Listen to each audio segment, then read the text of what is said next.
Good morning, everyone. Welcome to the Sunday online service. Why don't you close your eyes and contemplate what I really want in my life? You can close your eyes. What do I ultimately want in my life?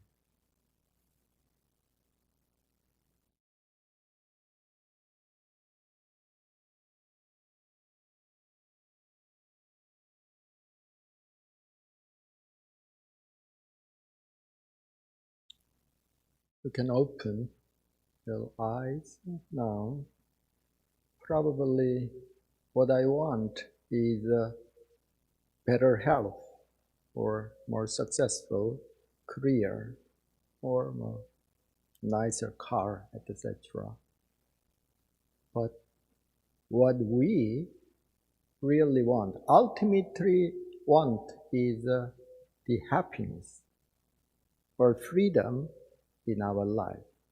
Why we'd like to have a better relationship with others, or become successful in our workplace, etc. It's all to achieve that goal.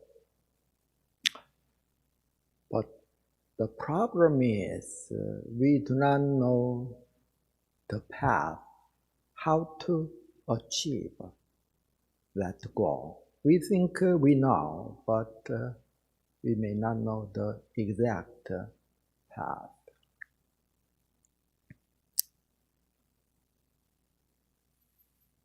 Do you know, when you become Buddhist, then we receive 10 precepts, or the basic 5 precepts, the code of conduct, moral code: do not kill, do not steal, do not use a harsh language, or do not lie, or do not commit sexual misconduct. Or in Won Buddhism, the last precept is don't be lazy, don't be ignorant, etc. Do you know, observing these precepts is very critical for you to achieve happiness or freedom of life? Or do you really believe or realize the karmic principle of a cause and effect? You harvest what you sow exactly. We may not know the path to happiness or freedom of mind. That's the first reason. The second reason is, even though we know the path, we actually don't walk that path. Knowing is one thing, walking the path is another.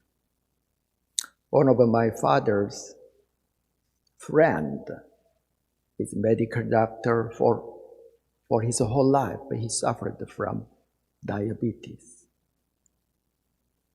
After he retired, he drank a lot, so he finally lost his eyes. He could not see, he became blind. As a medical doctor, he very clearly knows how harmful it is to the person to drink a lot, to the person with a diabetic symptom. Think about, you may know how to break your bad habits, or how to lose weight to become more healthier. But actualizing that is not that easy. The first reason, we do not know the path. The second reason, people don't actually walk the path. There may be 2 reasons for people not to live a contented, free, or happy life. One psychology professor in Yonsei University in Korea conducted a very interesting research. What is the reason for people successful in their life, particularly in their occupation. So he conducted a survey on a small elementary school in Gyeongnam province. That school is very small, located in the rural area. He collected a lot of data. The students' IQ, the first element. The second is the students' grades, the academic achievement, how well or how poorly they did in school. And the third thing was the teacher's evaluation of the students, of the students' conduct, how they are getting along with their fellow students or how they are very positive, etc. What he discovered was, first, the students' IQ has nothing to do with their success in their occupation. He thought the students' academic achievement is significantly related to how much money they make, how they are expected, etc. in their own area, but it is not that significantly related. Surprisingly, the teacher's evaluation of the students, I don't think most of the teachers evaluated their students in a serious way, but the students' evaluation of the students' behavior, conduct is very much so significantly related with the future success of the students. The conclusion of that research is people would like to become happy by becoming successful in their life. I would be happy I become more successful in my life. That's most of the people's mindset. But this research shows if you would like to become successful in your life, you need to be happy first, not the other way. There are a lot of other statistical research. In the same hospital, for example, some patients are more optimistic or more contented in their life. The chance for the patients with that type of a mindset to get healed quickly is far, far higher.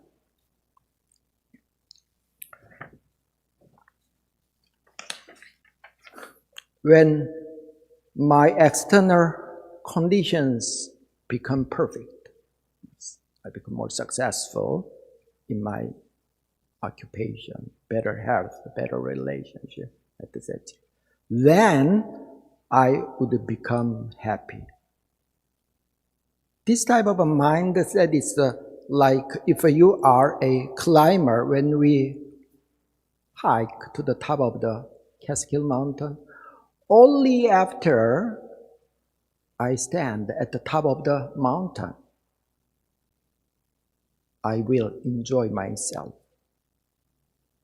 We need to learn to enjoy our life, each and every step when we hike to the mountain. Our life itself is a process.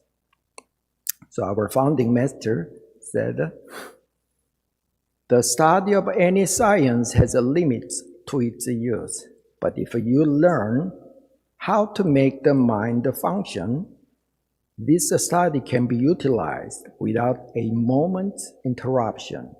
Therefore, mind practice becomes the basis for all other practice. The path to happiness, or the path to get the liberation of our mind, is in our mind. Mind practice is the path, fundamentally speaking, to achieve happiness in our life. Mind practice, when they say Buddhist practice, it specifically means mind study and mind practice. The second reason people cannot achieve happiness in their life is even though they know the path. Well, I realize the mind practice is important, but the thing is we have to actually walk the path. Buying good navigator is not enough for you to reach to the destination. You actually have to drive.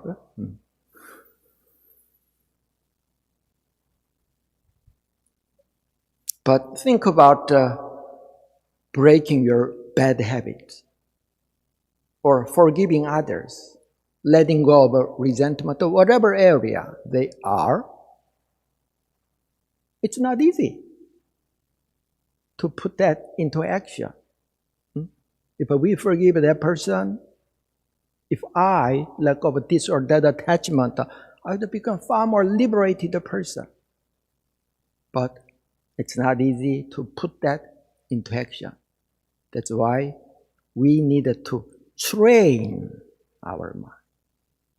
Just like we train our dog, just like soldiers are trained in the military camp.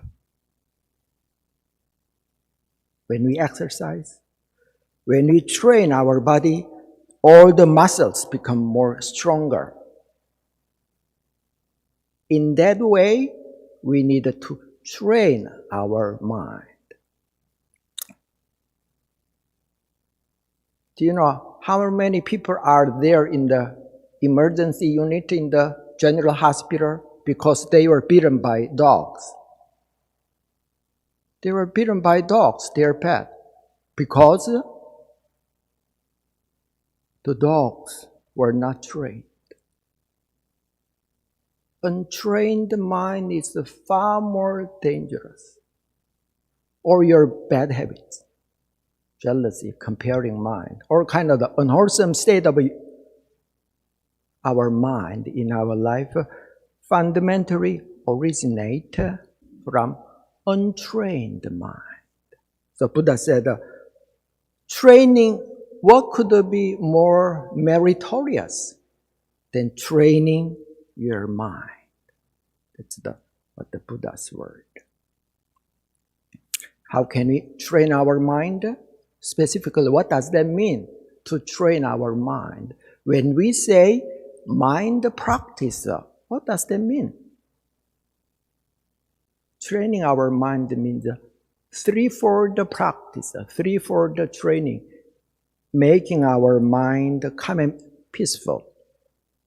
We usually call that spiritual cultivation. That's why we meditate. Training our mind very wise.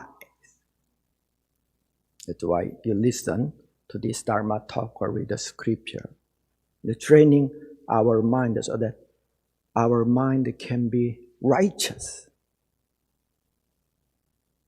Your mind can be very alert and mindful, so that in your daily life you can actually put that in action, what you really believe. In Won Buddhism, we usually call that mindful choice in action. So training our mind is practicing our mind so that our mind can be peaceful, stable, and wise, and righteous, and courageous. That is the path. We usually call that as a threefold practice. Our third head Dharma master, Venerable Dosung, said, different religion, different tradition labored that practice in a very diverse way. But essentially, whether it's a Christianity or Islam or Buddhism, it's all the same. The path to nirvana is one and the same, the threefold practice.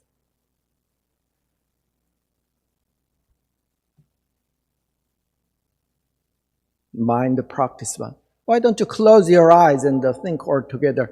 Do I, probably you have heard the mind practice many times before, but do I really seriously consider mind practice is directly related for my achieving happiness or liberation of our mind? Let's contemplate just for 1 minute, closing your eyes.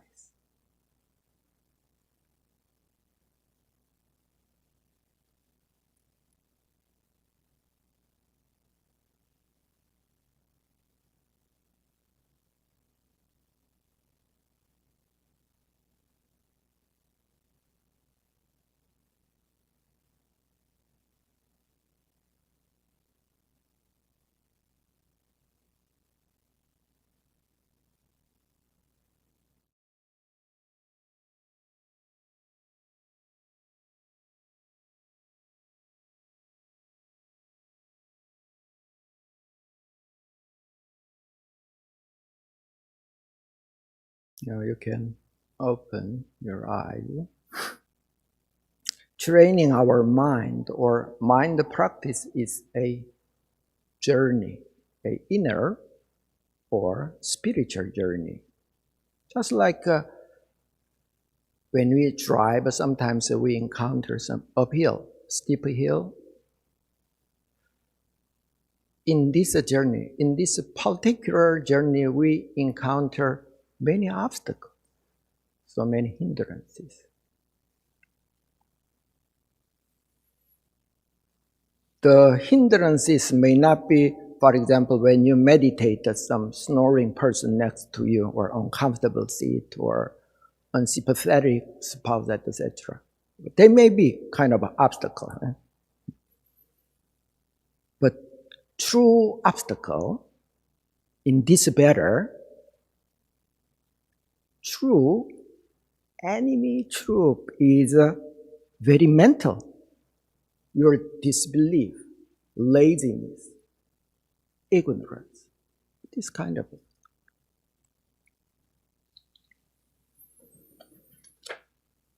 Or the obstacles that you encounter in your life basically originate from your inner mental obstacle because of that enemy.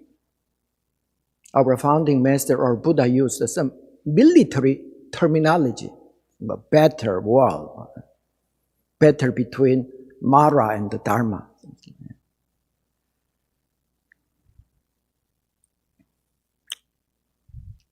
In order to win a war, fighting very hard is very important. But what's very important is we need an ally, a friendly troops. That makes a very big difference. For example, our Sangha or teacher, Dharma friends can be your friendly troops. But there's more important, more truthful friendly troops in our practice or life. Our founding master said that as 4 articles to progress. The first friendly troop is faith. The second, zeal or passion or courage. The third is the questioning mind. The fourth friendly troop is dedication, sincerity and dedication.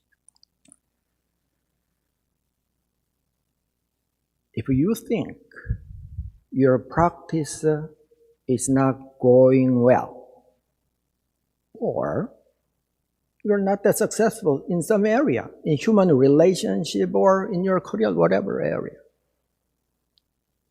It is because maybe you don't have these friendly truths.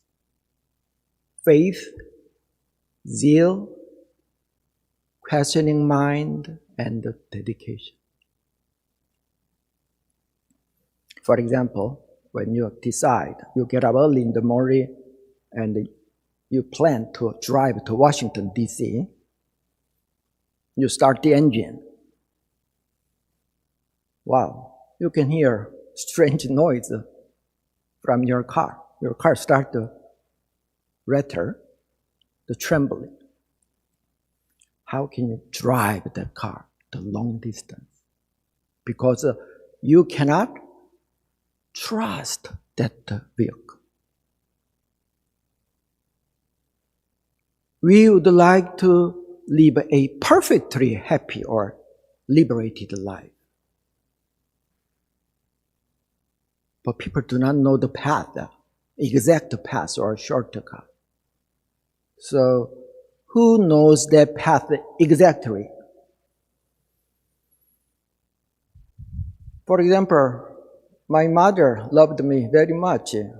I do not have to ask to my mother because she does not know the path exactly, even though she cares dearly for me. Buddhas and the Bodhisattvas are the persons who know the exact path. That's why you listen to the Dharma talk or read the scripture in order to know or learn the path. Our founding master said, even though I didn't graduate from the elementary school, for one thing, I know for sure. I know for sure how to make you Buddha, how to help you to reach to nirvana. In this area, I know quite sure. So the first element is faith. The second is zeal. Another translation for boon is passion, courage, zeal, etc. When you drive to a certain destination, why some people arrive there quickly? Why for some practitioner it takes a lot of time? One of the reasons, maybe the main reason is, do I drive to that destination with a great zeal, passion, and courage? Zeal, according to our Won Buddhism scripture, it's defined in this way. Zeal means a mind that heroically moves forward, which is the motive force that encourages and pushes us along when we try to accomplish anything. The literal transition of zeal, boon, do you know, it literally means anger. When you're angry, your mind is so focused and full of energy. You can do anything. You are really, really mad. As a meditation teacher, I taught how to overcome drowsiness, wandering thoughts, etc. There are many skillful ways and techniques depending on the tradition. But what I discovered was if that person does not have a resolute state of mind, if he's not determined, if he does not have a passion or zeal, not any technique will work. It's the same in our career. It's the same in whatever area.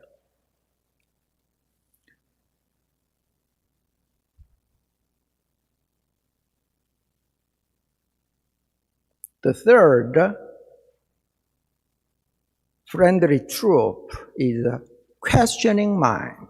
For example, in our journey to attain complete liberation, we drive our vehicle and encounter some big obstacles. Some are big, some are small, but pushing that obstacle like a bulldozer or forklift, it's like carrying out our practice with a solid faith and zeal. But sometimes, if there is an obstacle in front of us, instead of pushing that obstacles away, why don't we go around in order to enter some house? You can break the door if you're strong, but why don't you first try to search the key at the porch? Sometimes we have to use our mind or brain. Questioning mind is very important.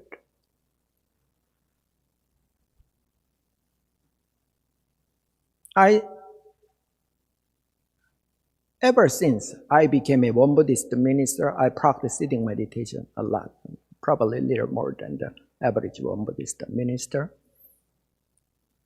My meditation is not that bad, quality-wise. But why? I could not go very deep in meditation, just like the Buddhist master experienced. I thought about that. Is that because I did not invest enough energy or time for that? That may be the truth. But I discovered that's not the primary reason. Because I have a lot of attachment in my mind, in our life. If this mind, let's say, this mind, our life, is like a ship. It is about to embark the journey to nirvana. If that ship is tied with a lot of ropes, how can it embark the journey to the vast ocean? So the primary reason for me not to go very deep in meditation is not because I spent a lot of time on the meditation. It's because of so many attachments. So these days, one of my item of mindfulness is letting go, letting go. I don't perfectly carry that out, but having that item in my mind, in my daily practice, really helped me to have some liberated state of mind, very free state of mind. Questioning mind. The last thing is dedication. In Won Buddhist scripture, dedication says, dedication means unremitting state of mind, which is the motive force that will achieve the objective when we try to accomplish anything.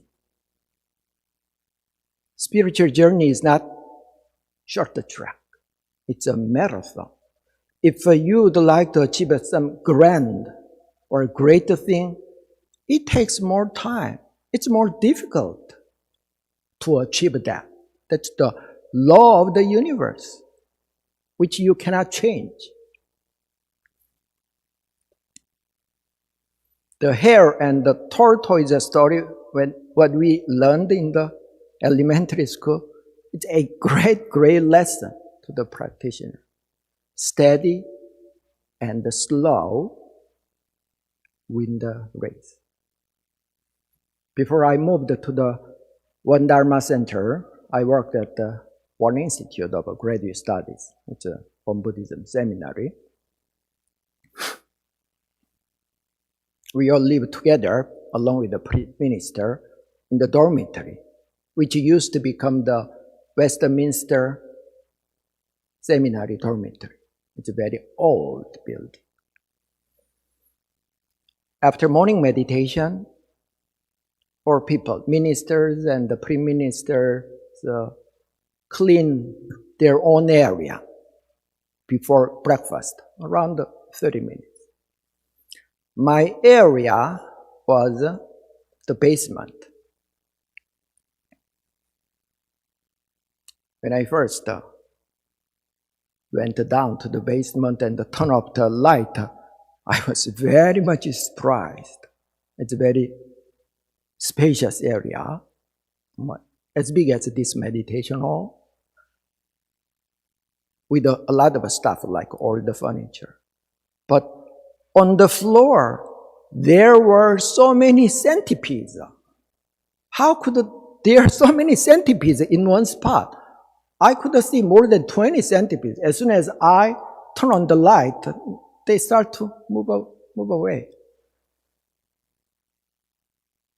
So I started to catch with a broom and the pan. I started to sweep inside the pan and throw the door away.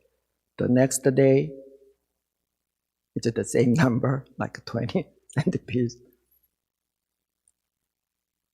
I went to the Home Depot to have a special formula to get rid of the centipedes. They didn't carry with that kind of formula, chemicals. Do you know what I did? I didn't pray for that. In each and every morning, after morning meditation, I caught those centipedes continuously. After 6 months, it almost disappeared. I'm not sure they were scared of me or... In many areas, there is not any special skill or method. It is doing something repeatedly until we achieve our goal. That is dedication. That's the fourth. Friendly troops. So in our spiritual practice, it's very natural that we encounter many obstacles and hindrances. When you go to the Buddhist monastery in Asia, there is a main meditation temple. It says Daeungjan, which literally means the hall of great hero. Who's a great hero? Shakyamuni Buddha is enshrined in the middle. He is a hero because he conquered, he subdued our inner mental enemies. How? With a great faith, zeal, questioning, mind, and dedication. So I'd like to say again, if things does not go well as you expect or want, you seriously need to reflect, do I really have these friendly troops or not? Probably 3 for the practice or 4 articles to progress you have heard before. When our founding master finished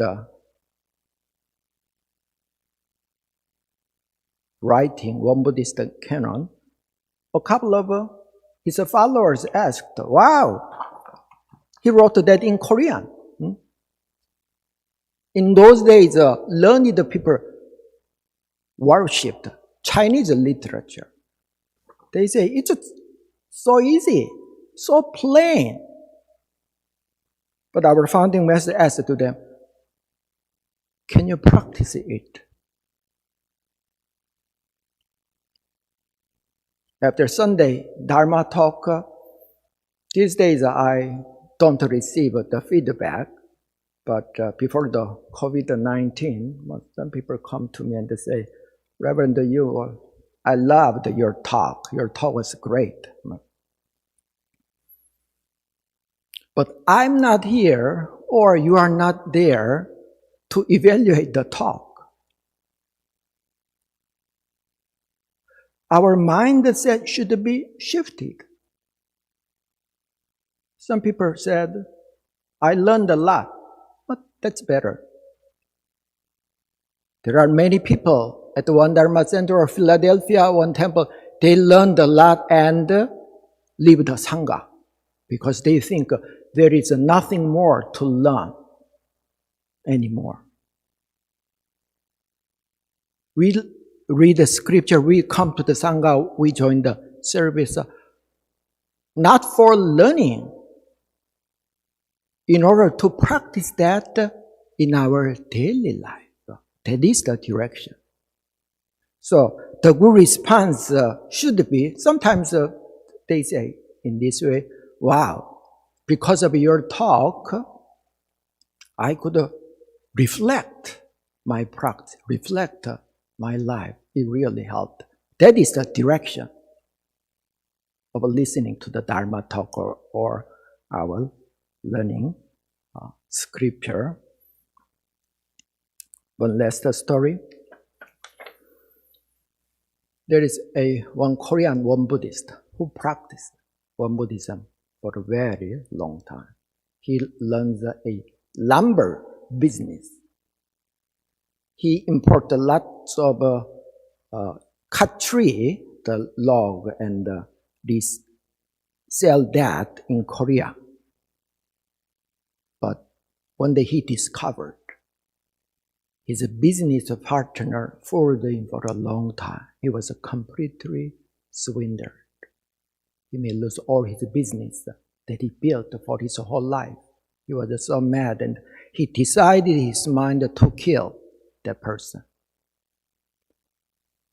So with that business partner, he went to Indonesia. In some isle, the lumber factories are located. They were alone, just that there were two persons in a boat. So his plan was just to push him out of the boat. Who knows? It's a remote island. But at the moment, he recorded our founding master's message. That's in the discourse of Sotaesan. When students asked, what can I do so that I don't get attached to either hatred or love? That our founding master replied, the method for remaining free of attachment to hatred of love depends on